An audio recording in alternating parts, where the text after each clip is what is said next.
Tlanextili nokniuan namechtlajpaloa miek mawisotl amanipa intonali mahtlactli uan yei ocelotl. Hola hermanitos, los saludo el día de hoy en este día 13 ocelote con su energía protectora de el principio generador del amor.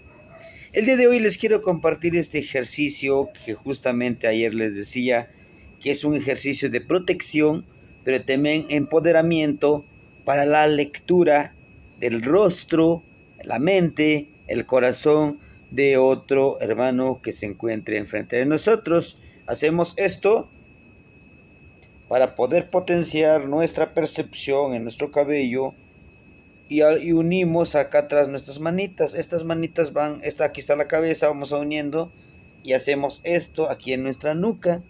Y después activamos con el abuelito fueguito esto.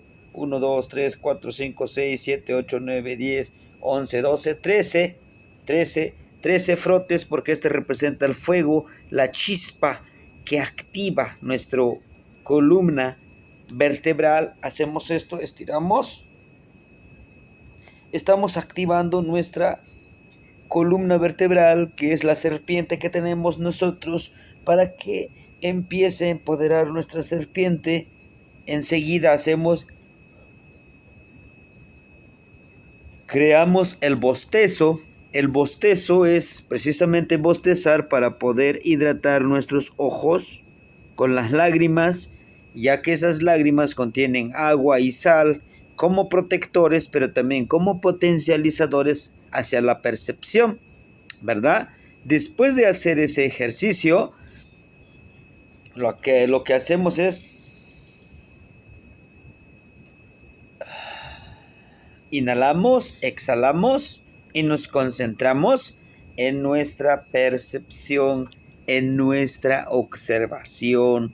Recuerden que este ejercicio es de protección, pero también de empoderamiento para el poder de, como Tlacatecolotl, a través de los ojos, leer a la otra persona. ¿Es esto?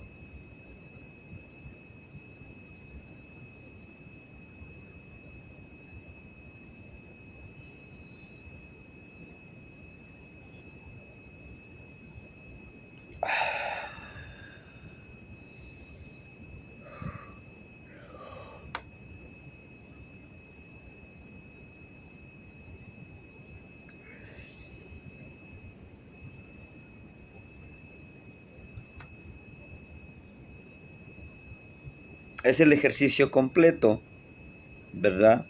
Recuerden, aplicarlo primero, quizá con una mascotita, quizá con otra persona, pero debemos de protegernos siempre, y esto es protección y empoderamiento para la percepción. Son ejercicios para empoderar el trabajo del tecolotito. Que tengan un excelente día y podamos disfrutar este fin de la trecena. Mañana, hoy en la noche, iniciamos la trecena de Secuaftli, en donde les estaré compartiendo todos estos videos de empoderamiento, de sanación y de protección.